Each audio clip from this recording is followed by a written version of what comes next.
Olá, o Ciência Tudo tá no ar, trazendo para você muita informação e conteúdos sobre ciência, tecnologia e inovação. Nesse episódio vamos falar sobre os raios. O Brasil é campeão mundial na incidência desse tipo de descarga elétrica.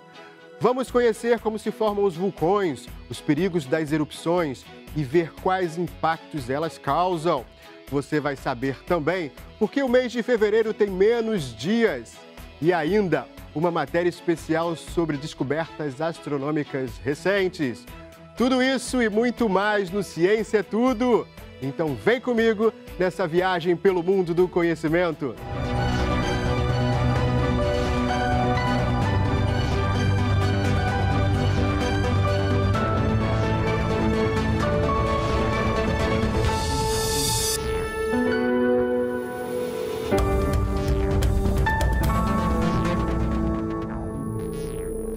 No ano passado, foram registrados mais de 150 milhões de raios no Brasil. A expectativa é de que, até o final do século, a média suba de 70 para 100 milhões de descargas anuais no país, segundo o Instituto Nacional de Pesquisas Espaciais. Vamos ver agora o que são os raios, como se formam e por que o país lidera o ranking dessas descargas elétricas no mundo.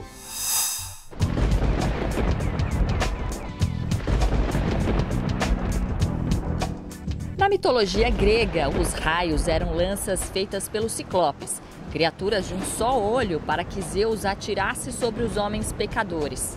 Já as escrituras sagradas dizem que Deus carrega as nuvens com umidade e elas disparam relâmpagos. E o que a ciência diz sobre os raios?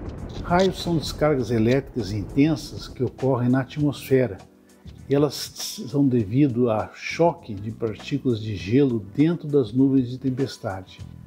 As partículas de gelo se chocam e, por atrito, produzem cargas elétricas. E essas cargas elétricas vão dar origem aos raios. O primeiro grupo de pesquisa sobre raios criado no Brasil foi o Grupo de Eletricidade Atmosférica, o ELAT. Considerado uma referência mundial nas pesquisas sobre eletricidade atmosférica, o ELAT faz parte do Centro de Ciências do Sistema Terrestre do Instituto Nacional de Pesquisas Espaciais, unidade de pesquisa do Ministério da Ciência, Tecnologia e Inovações. O ELAT foi criado no início da década de 80, cerca de 40 anos atrás. E ao longo desses 40 anos nós temos feito muitas pesquisas a respeito dos raios no Brasil, usando diferentes técnicas, foguetes, satélites, balões, sensores em superfície. E hoje nós operamos a rede nacional de detecção de raios no Brasil, que detecta onde acontece um raio em qualquer região brasileira. O Brasil é o campeão mundial em incidência de raios, com cerca de 70 milhões de raios por ano em nosso país. E o motivo é o fato de o Brasil ser o maior país da região tropical do planeta, aquela região central mais quente que favorece a formação de tempestades e raios. No Brasil, diversas regiões têm alta incidência de raios, mas a principal região é a região amazônica. E as cidades são cidades dentro da região amazônica, principalmente nos estados do Pará e do Amazonas.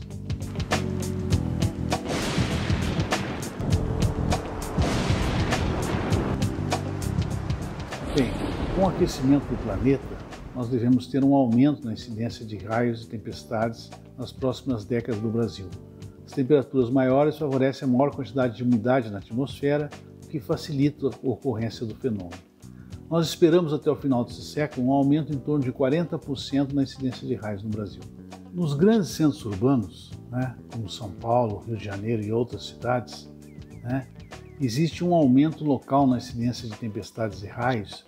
Isso se deve a um fenômeno chamado ilha de calor, ou seja, o asfalto, os prédios que existem nessas cidades, além da poluição dos carros, fazem com que haja um aumento local de temperatura. E esse aumento local de temperatura favorece a formação de mais tempestades e intensifica as tempestades nessas regiões. A alta incidência de raios no Brasil traz como consequências fatalidades e prejuízos. Hoje nós temos cerca de 100 mortes por raios anualmente e prejuízos que ultrapassam US$1 bilhão. A tendência é que esses números aumentem à medida que os raios aumentam. A maioria das mortes por raios acontecem quando as pessoas estão ao ar livre, E a principal recomendação quando uma pessoa está nessa situação é que, tão logo ela perceba a aproximação de uma tempestade, ela busque abrigo num carro fechado ou dentro de uma residência. Num carro fechado você está 100% seguro, mas dentro de uma residência você está mais seguro que ao ar livre, mas ainda você corre alguns riscos. E que tipo de riscos?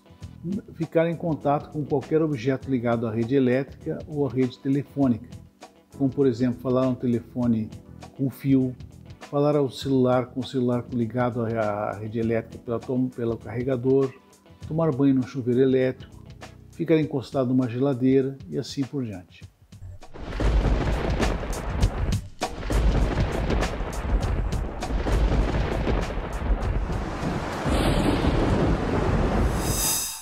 Em janeiro, a erupção de um vulcão em Tonga, na Oceania, teve efeitos tão violentos que puderam ser detectados no mundo inteiro, inclusive no Brasil. De acordo com a NASA, a Agência Espacial Norte-Americana, a erupção foi mais potente que a bomba atômica. Para se ter uma ideia, a explosão pôde ser vista até do espaço.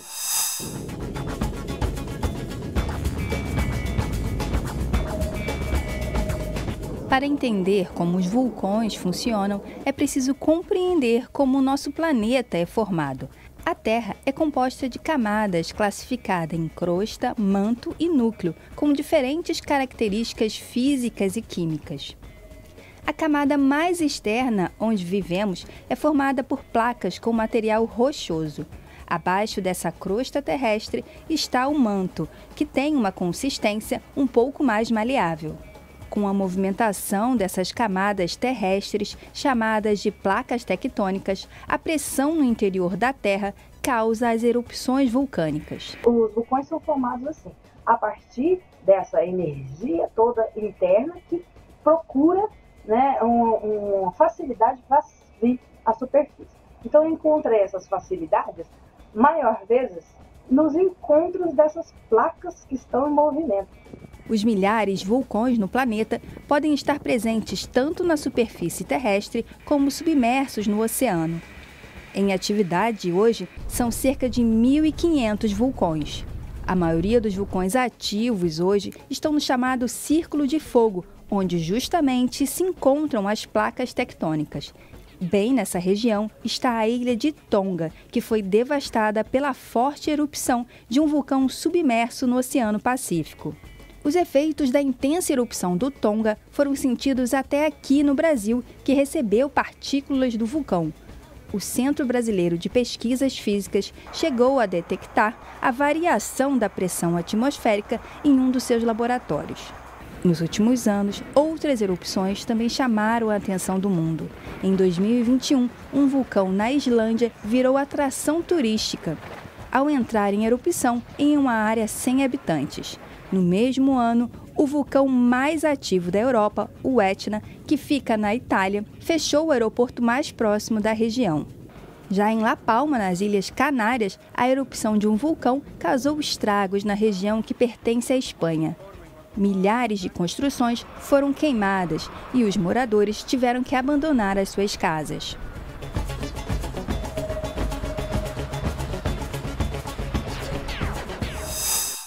E agora a gente vai matar uma curiosidade de muitas pessoas. Por que o mês de fevereiro tem 28 ou 29 dias? Vamos saber quais são as razões históricas e científicas para este mês ter alguns dias a menos que os demais. A história mais provável é que, por volta do século VI a.C., os romanos adotaram um calendário baseado nas mudanças da Lua, com 355 dias. O ano começava em março e os meses tinham 29 ou 30 dias. Fevereiro, o último mês do calendário, por algum motivo, era considerado de má sorte. Por isso, teria ficado com apenas 28 dias, para acabar logo, sabe? Mas aí, em 46 a.C., sob o governo de Júlio César, o calendário passou a se basear no ciclo solar, com meses que tinham 30 ou 31 dias, e fevereiro, 29, somando assim 365 dias no ano. Foi aí que surgiu o Ano Bissexto, inspirado no calendário egípcio e que contava com um dia adicional em fevereiro a cada 4 anos. Mas a história não para por aí. Se na época de Júlio César, fevereiro tinha 29 dias, como é que foi reduzido para 28, que é o que vemos hoje? É que com a morte dele, o Senado romano decidiu homenageá-lo e criou julho, o mês com 31 dias. Depois, foi a vez de homenagear Augusto César, criando agosto, com também 31 dias. Afinal de contas, não podia ter diferença entre os dias dos imperadores. E aí, quem pagou o pato foi fevereiro, que voltou a ter 28 para se manter assim os 365 dias do ano. Só no século XVI é que o Papa Gregório XIII inaugurou um novo calendário para corrigir algumas distorções do sistema romano. E o calendário gregoriano, adotado até hoje pelo Ocidente, manteve fevereiro com 28 dias, ou então com 29, nos anos bissextos. E fique aí, sabe por quê? Depois do intervalo a gente volta com mais ciência, tecnologia e inovação. O Ciência é Tudo volta já já.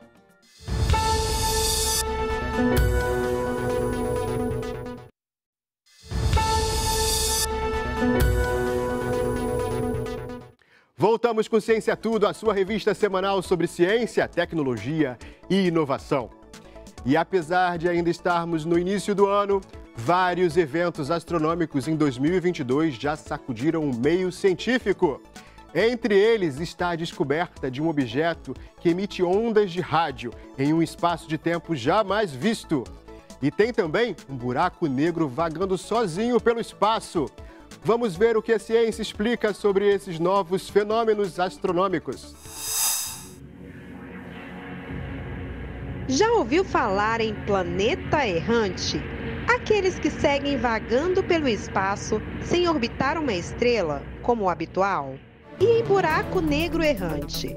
Mais complexo ainda, né? Mas uma recente descoberta de pesquisadores da Nova Zelândia aponta para a existência, sim, de um buraco negro isolado na Via Láctea. Em geral, buracos negros supermassivos são encontrados no centro das galáxias. Já os estelares são acompanhados de uma estrela ou de outros buracos negros. Para a astrofísica Roberta Duarte, encontrar um objeto deste, sozinho, até então, era algo que parecia bem difícil. Para ela, uma descoberta inusitada. Quando um buraco negro está sozinho, por definição, um buraco negro ele não emite nenhum tipo de luz, a gente não consegue observar ele não é visível, digamos assim. Então, a gente sempre observa com a interação com o meio que ele está. Por exemplo, se tem estrelas orbitando ele, a gente consegue encontrar ele. Pelo disco de acreção brilhando, a gente consegue encontrar. Por ondas gravitacionais também. Nesse caso, como ele era um buraco negro sozinho, sem nada por perto e assim não tinha interação com o ambiente, então assim, era uma coisa assim, já difícil de ser encontrada, porque a gente não tem interação, não tem nada. Mas o que aconteceu foi que quando eles estavam observando com o telescópio Hubble no céu, eles observaram uma estrela em específico. E depois de acompanhar 270 dias essa estrela, eles perceberam que no meio do caminho a luz dessa estrela era desviada. E depois de estudar o que estava acontecendo naquele ponto em específico, eles encontraram que ali tinha um buraco negro estelar que estava distorcendo a luz, porque o buraco negro ele tem o poder de distorcer a luz, porque o campo gravitacional dele é muito forte, e que ali tinha um buraco negro. E essa foi a primeira observação de um buraco negro errante, e isso é tão difícil porque assim, precisa estar no exato momento, no exato lugar. Então assim, é uma coisa assim, bem difícil de encontrar, mas eles conseguiram observar utilizando os dados do Hubble. E se o Hubble aponta dados para situações desconhecidas como esta, as expectativas são ainda maiores para os achados do James Webb. O telescópio, que foi lançado ao espaço em 25 de dezembro passado, já chegou ao seu destino a 1,5 milhão de quilômetros da Terra e tem espelhos capazes de enxergar a radiação infravermelha. Isso quer dizer olhar para o surgimento das primeiras galáxias. O James Webb assim, é o telescópio mais esperado desde o Hubble, que foi há mais de 20 anos atrás. Então, assim, esse telescópio é realmente um marco, tanto na tecnologia quanto na astronomia. E o motivo disso é porque, principalmente, a tecnologia dele já é uma tecnologia assim, muito avançada, que assim, abriu muitas portas, principalmente para a engenharia e para a computação. Mas no caso científico da astronomia é porque o James Webb vai nos possibilitar enxergar mais longe, mais no passado. Então, assim, porque no universo, quanto mais longe nós enxergamos, mais no passado a gente está enxergando, porque é o tempo que a luz demora para chegar aqui. Então, se a gente está enxergando um momento a 200 milhões de anos-luz no passado, então é o tempo que a luz está demorando para vir na Terra. O James Webb, por causa disso, porque a gente vai conseguir observar quando o universo ainda estava se formando, os processos, quando as primeiras galáxias estavam se formando, as primeiras estrelas estavam se formando, a gente vai conseguir também observar os primeiros buracos negros, como os buracos negros afetaram a evolução das galáxias e como eles se formaram também. Porque um dos grandes mistérios da física de buracos negros é que a gente não sabe como os buracos negros supermassivos se formaram e nem como eles chegaram na posição que eles estão, que é no centro das galáxias. E do surgimento das galáxias, passamos para a morte dessas estruturas que são formadas por gás e estrelas. Com observação de dados de telescópios e apoio da inteligência artificial, uma pesquisa brasileira inédita aponta para a existência de galáxias zumbis. Segundo o astrônomo Tiago Signorini, que faz parte da equipe da Universidade Federal do Rio de Janeiro, é possível associar a forma da galáxia à sua morte e até ressurreição. Eu estou muito orgulhoso do trabalho da Camila de Sá Freitas, que fez o mestrado comigo. Ela é doutoranda na Alemanha agora e nós acabamos de publicar um trabalho sobre a morte de galáxias, como as galáxias morrem, como isso tem a ver com o formato delas. Então a gente consegue analisar um pouco a idade das estrelas em galáxias e a gente consegue determinar como algumas galáxias, conseguem, elas, dependendo da sua história, elas podem mudar de formato, talvez, se elas sofrerem algum evento mais violento, e ao mudar de formato, elas também perdem o gás que serve como combustível para a formação estelar. Inclusive, às vezes, quando elas sofrem colisões e quando elas, canibalizam também galáxias que têm mais gás, elas podem, de novo, ter um formato um pouco mais indefinido e voltar a formar estrelas. Então a gente chamou essas galáxias, talvez, de galáxias zumbis, ou algumas galáxias que estão saindo da cova, pelo menos temporariamente, voltando a formar estrelas, porque esse gás é o combustível para a formação de novas estrelas. O país ele tem participação em alguns telescópios que são muito importantes para a nossa pesquisa, como o telescópio SOAR no Chile, o telescópio Gemini, são dois telescópios gêmeos, dois telescópios idênticos, um no Chile e um no Havaí. E é esse tipo de participação em projetos de astronomia, em telescópios e observatórios, que permitem que a ciência, em particular a astronomia brasileira, continue andando para frente. Mas é importante a gente continuar financiando. O Brasil tem, o São Paulo em particular tem participação, por exemplo, no GMT, o Telescópio Gigante de Magalhães, que vai ser um telescópio de 24 metros a ser construído no Chile. E tem outros grupos brasileiros participando do telescópio Vera Rubin, que vai fazer um grande mapa do céu.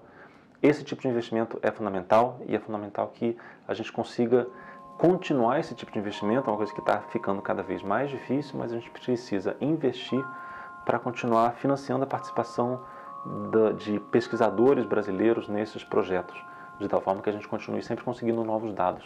Outra descoberta que movimentou a comunidade científica nos últimos dias foi a de um objeto brilhante, até então desconhecido. Ele emite a cada 18 minutos ondas de rádio com alta liberação de energia. Os cientistas australianos ainda não sabem responder se se trata de uma estrela de nêutrons, formada a partir da explosão termonuclear de estrelas.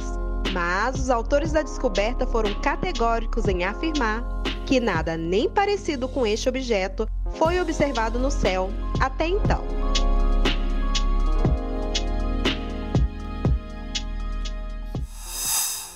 O Ciência é Tudo está quase chegando ao fim, mas antes, vamos com o nosso tradicional giro de notícias da semana.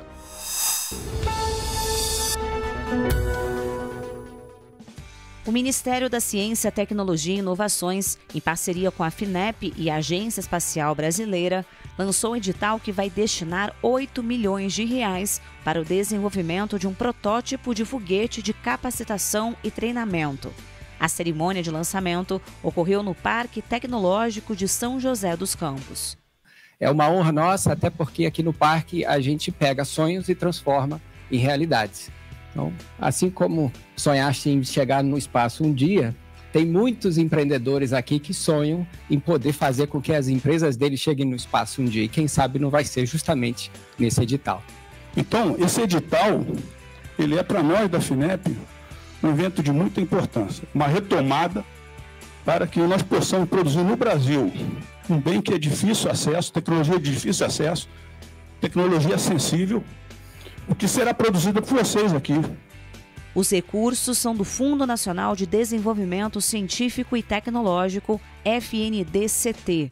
A chamada tem o objetivo de incentivar o desenvolvimento de um protótipo de foguete de capacitação e treinamento, PFC, feito com qualquer tipo de propulsão, fortalecendo assim o Programa Espacial Brasileiro. Nós temos, agora falando especificamente com relação a essa parte de foguetes, o que consta da nossa estratégia.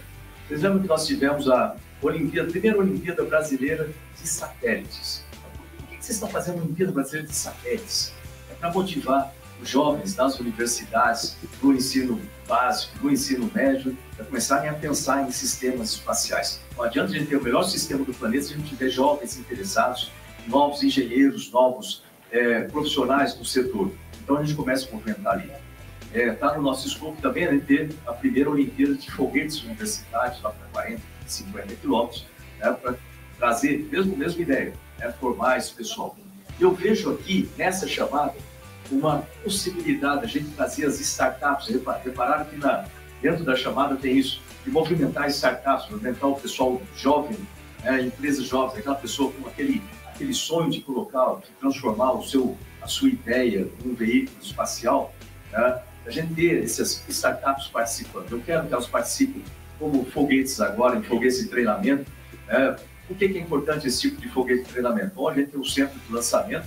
Agora, esse ano, a gente já deve ter um lançamento de um foguete sul-coreano, que lá é um centro comercial, um centro espacial de Alcântara. A gente precisa manter a tripulação do centro preparada, pronta, operacionalmente pronta. Então, a gente precisa desses foguetes para treinar todo o sistema a preparação, o lançamento, o acompanhamento e tudo mais. Então, esses foguetes são essenciais. Fora isso, o desenvolvimento desses foguetes vai permitir também o desenvolvimento dessas empresas que vão desenvolver tecnologias para outros tipos de foguetes, para foguetes de maior porte, e o desenvolvimento das tecnologias associadas a isso.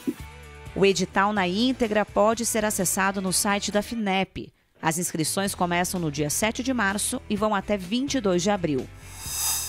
Ganhadores das Olimpíadas Científicas organizadas pelo MCTI receberam medalhas de honra ao mérito em Jacareí, São Paulo. Foram homenageados alunos de escolas das cidades de Jacareí, Guararema e Santa Isabel. Na cerimônia de premiação, também foram entregues bolsas de iniciação científica júnior do programa Auxílio Brasil, pagas pelo Conselho Nacional de Desenvolvimento Científico e Tecnológico, entidade vinculada ao Ministério da Ciência, Tecnologia e Inovações.